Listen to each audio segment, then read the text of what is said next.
जय हिंद साथियों, आज से हम जीके चैलेंज के नाम से जनरल नॉलेज के प्रश्नों की एक सीरीज शुरू कर रहे हैं, जिसमें हम प्रत्येक क्लास में जनरल नॉलेज के 20 बहुत ही महत्वपूर्ण प्रश्नों को देखेंगे। साथियों, ये प्रश्न आपकी पिछली सभी परीक्षाओं में बार बार पूछे जा रहे हैं। तो आइए देखते हैं आप इन प्रश्नों में से कितने प्रश्नों को सही कर पाते हैं और अंत में हमें अपना स्कोर कमेंट में टाइप करके जरूर बताएं। और जिन साथियों को इन क्वेश्चंस की पीडीएफ चाहिए वो हमारा टेलीग्राम चैनल ज्वाइन कर लें, उसका लिंक आपको नीचे डिस्क्रिप्शन में मिल जाएगा।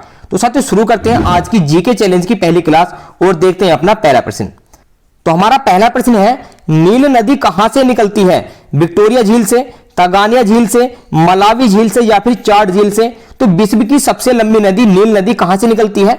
इसका सही आंसर हो जाएगा साथियों ऑप्शन नंबर 1, विक्टोरिया झील से नील नदी निकलती है। तो ऑप्शन नंबर 1 इस प्रश्न के लिए बिल्कुल सही आंसर हो जाएगा। चलिए अगला प्रश्न देख लेते हैं। प्रश्न नंबर 2 ये रहा आपकी स्क्रीन पर। सौरमंडल का सबसे प्रमुख सदस्य किसे कहा जाता है? पृथ्वी को, सूर्य को, मंगल को या फिर शनि को? तो सौरमंडल का सबसे प्रमुख सदस्य है साथियों सूर्य। ऑप्शन नंबर 2 इस प्रश्न के लिए बिल्कुल सही आंसर हो जाएगा। प्रश्न नंबर 3 देखेंगे। चीन का शोक किस नदी को कहा जाता है? मेकांग नदी को, सांगपो नदी को, पीली नदी को या फिर राइन नदी को? तो चीन का शोक किस नदी को कहा जाता है? क्वेश्चन नंबर 3 का सही आंसर क्या होगा? इसका सही आंसर हो जाएगा पीली नदी को। ऑप्शन नंबर 3 इस प्रश्न के लिए बिल्कुल सही आंसर हो जाएगा। चलिए अगला प्रश्न देखते हैं। प्रश्न नंबर 4, केकड़ा किस संघ का जंतु है? सरीसृप है, एक कोशिकीय है, स्तनधारी है या फिर आर्थ्रोपोडा है? तो क्वेश्चन नंबर 4 का सही आंसर जल्दी से कमेंट में टाइप करें। जी हां, इसका सही आंसर होगा साथियों आर्थ्रोपोडा संघ। केकड़ा आर्थ्रोपोडा संघ का जंतु है। ऑप्शन नंबर 4 बिल्कुल सही आंसर हो जाएगा। प्रश्न नंबर 5 देखते हैं। लाल मृदा के लाल होने के क्या कारण है? जो लाल मृदा होती है वह लाल किस वजह से होती है? वेरी वेरी इंपोर्टेंट ये क्वेश्चन है। लोहे के अंश होने के कारण, लाइकेन के कारण, जल की मात्रा अधिक होने के कारण या फिर जलवायु के कारण? तो क्वेश्चन नंबर 5 का सही आंसर हो जाएगा साथियों लोहे के अंश उसमें उपस्थित होने के कारण लाल मृदा लाल रंग की दिखाई देती है। ऑप्शन नंबर 1 बिल्कुल सही आंसर हो जाएगा। चलिए अगला प्रश्न देखते हैं। प्रश्न नंबर 6 ये रहा आपकी स्क्रीन पर। विश्व का सबसे छोटा महासागर कौन सा है? विश्व का सबसे छोटा महासागर हिंद महासागर, आर्कटिक महासागर, अटलांटिक महासागर या फिर प्रशांत महासागर?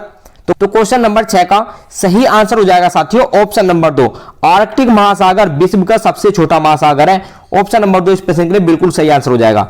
अब बात करें सबसे बड़े महासागर की, तो प्रशांत महासागर सबसे बड़ा महासागर है। चलिए अगला प्रश्न देखते हैं। प्रश्न नंबर 7 ये रहा आपकी स्क्रीन पर। भारतीय मानक समय और ग्रीनविच समय में कितने घंटे का अंतर होता है? 4.5 घंटे का, 5 घंटे का, 5.5 घंटे का या फिर 4 घंटे का? तो क्वेश्चन नंबर 7 का सही आंसर हो जाएगा साथियों 5.5 घंटे का अंतर होता है। ऑप्शन नंबर 3 इस प्रश्न के लिए बिल्कुल सही आंसर हो जाएगा। प्रश्न नंबर 8 देखेंगे। भारत की सबसे ऊंची चोटी कौन सी है? क्वेश्चन को जरा ध्यान से पढ़ना है। भारत की सबसे ऊंची चोटी पूछी गई है। देखेंगे ऑप्शन नंबर 1 का माउंट एवरेस्ट, काराकोरम, अन्नाईमुड़ी या फिर केटू? तो क्वेश्चन नंबर 8 का सही आंसर हो जाएगा साथियों ऑप्शन नंबर 4, भारत की सबसे ऊंची चोटी केटू है। केटू का दूसरा नाम है गोडविन ऑस्टिन। केटू को गोडविन ऑस्टिन नाम से भी जाना जाता है। बहुत से साथी यहां पर गलती क्या करते हैं, माउंट एवरेस्ट लगा देते हैं। साथियों माउंट एवरेस्ट भारत में स्थित नहीं है। विश्व की सबसे ऊंची चोटी माउंट एवरेस्ट है, लेकिन यह कहां स्थित है? नेपाल में स्थित है। नेपाल में माउंट एवरेस्ट स्थित है, भारत में नहीं है। भारत की सबसे ऊंची चोटी केटू है, जिसको गोडविन ऑस्टिन के नाम से भी जाना जाता है। प्रश्न नंबर 9 देखेंगे। अरावली पर्वत का सर्वोच्च शिखर कौन सा है? गुरु शिखर, गिर पर्वत, आचान कमार या फिर इनमें से कोई नहीं? तो अरावली पर्वत जो भारत के राजस्थान राज्य में स्थित है, इसका सर्वोच्च शिखर है साथियों option number 1 Guru Shikhar. Option number 1 इस प्रश्न के लिए बिल्कुल सही आंसर हो जाएगा। चलिए अगला प्रश्न देखेंगे। प्रश्न नंबर 10 ये रहा आपकी स्क्रीन पर। दामोदर नदी कहां से निकलती है? एक और बहुत ही ज्यादा इंपोर्टेंट क्वेश्चन है। दामोदर नदी रांची के पठार से निकलती है, छोटा नागपुर के पठार से, हजारीबाग पठार से या फिर दक्कन के पठार से? तो क्वेश्चन नंबर 10 का सही आंसर हो जाएगा साथियों दामोदर नदी छोटा नागपुर के पठार से निकलती है। ऑप्शन नंबर 2 बिल्कुल सही आंसर हो जाएगा। चलिए अगला प्रश्न देखेंगे। प्रश्न नंबर 11। हिमालय का दूसरा सबसे ऊंचा पर्वत शिखर कंचनजंगा भारत के किस राज्य में स्थित है? उत्तराखंड में, जम्मू कश्मीर में, सिक्किम में या फिर अरुणाचल प्रदेश में? तो जो भारत का सबसे ऊंचा पर्वत शिखर है केटू, इसके बाद जो दूसरे नंबर पर आता है कंचनजंगा, यह भारत के किस राज्य में स्थित है यह पूछा गया है। तो इसका आंसर हो जाएगा सिक्किम राज्य में यह स्थित है। ऑप्शन नंबर 3 इस प्रश्न के लिए बिल्कुल सही आंसर हो जाएगा। प्रश्न नंबर 12 देखेंगे। दक्षिण भारत की गंगा किसे कहा जाता है? वेरी वेरी इंपोर्टेंट क्वेश्चन हो जाता है। यह क्वेश्चन साथियों आपके एग्जाम में जरूर बनता है। तुंगभद्रा नदी को, कृष्णा नदी को, कावेरी नदी को या फिर गोदावरी नदी को?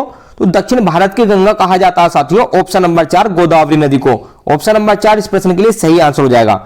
साथियों अगर आपसे यह क्वेश्चन पूछा जाता है कि प्रायद्वीपीय भारत की सबसे बड़ी नदी कौन सी है, तो उसका आंसर भी हो जाएगा गोदावरी नदी। अगला प्रश्न देखेंगे, सत्यार्थ प्रकाश के लेखक कौन है? वेरी वेरी इंपोर्टेंट क्वेश्चन है साथियों ये भी। दयानंद सरस्वती, स्वामी विवेकानंद, सुभाष चंद्र बोस या फिर राजा राम मोहन राय? तो सत्यार्थ प्रकाश के लेखक हैं दयानंद सरस्वती जी। ऑप्शन नंबर 1 इस प्रश्न के लिए सही आंसर हो जाएगा। चलिए प्रश्न नंबर 14 देखेंगे, सरफरोशी की तमन्ना अब हमारे दिल में है, यह नारा किसके द्वारा दिया गया था? वेरी वेरी इंपोर्टेंट क्वेश्चन हो जाता है साथियों ये भी। ऑप्शंस देखेंगे, सुभाष चंद्र बोस ने दिया था, रामप्रसाद बिस्मिल ने, बाल गंगाधर तिलक ने या फिर इकबाल ने? तो सरफरोशी की तमन्ना अब हमारे दिल में है, यह नारा दिया गया था साथियों ऑप्शन नंबर 2 रामप्रसाद बिस्मिल जी के द्वारा। ऑप्शन नंबर 2 इस प्रश्न के लिए सही आंसर हो जाएगा। साथ में बात करें कि इकबाल ने कौन सा नारा दिया था, तो सारे जहां से अच्छा हिंदोस्तां हमारा, यह इकबाल का नारा था। साथ में सुभाष चंद्र बोस जी ने 2 नारे दिए थे, जिनमें से एक है हमारा जय हिंद नारा सुभाष चंद्र बोस जी के द्वारा दिया गया था, और दिल्ली चलो यह नारा भी सुभाष चंद्र बोस जी के द्वारा ही दिया गया था। चलिए अगला प्रश्न देख लेते हैं, प्रश्न नंबर 15 ये रहा आपकी स्क्रीन पर। कूका आंदोलन कब तथा कहां हुआ था? एक और इंपोर्टेंट क्वेश्चन है साथियों, बहुत ज्यादा पूछा जाता है ये। कूका आंदोलन कब तथा कहां हुआ था? 1858 बंगाल में, 1860 पंजाब में, 1862 पंजाब में या फिर 1861 असम में? तो क्वेश्चन नंबर 15 का सही आंसर होगा साथियों, यह पंजाब में हुआ था सन 1862 में। ऑप्शन नंबर 3 इस प्रश्न के लिए बिल्कुल सही आंसर हो जाएगा। चलिए अगला प्रश्न देखेंगे, प्रश्न नंबर 16 क्या है? भारत भारती एक पुस्तक है, इस पुस्तक के लेखक कौन है, यह पूछा गया है। भारत भारती पुस्तक के लेखक कौन है? बंकिम चंद्र चटर्जी, दीन बंधु मित्रा, भारतेंदु हरिश्चंद्र या फिर मैथिली शरण गुप्त? तो क्वेश्चन नंबर 16 का सही आंसर हो जाएगा साथियों मैथिली शरण गुप्त। भारत भारती पुस्तक मैथिली शरण गुप्त जी के द्वारा लिखी गई है। ऑप्शन नंबर 4 इस प्रश्न के लिए बिल्कुल सही आंसर हो जाएगा। प्रश्न नंबर 17 देखेंगे, भारत में महिलाओं को वोट देने का अधिकार कब दिया गया था?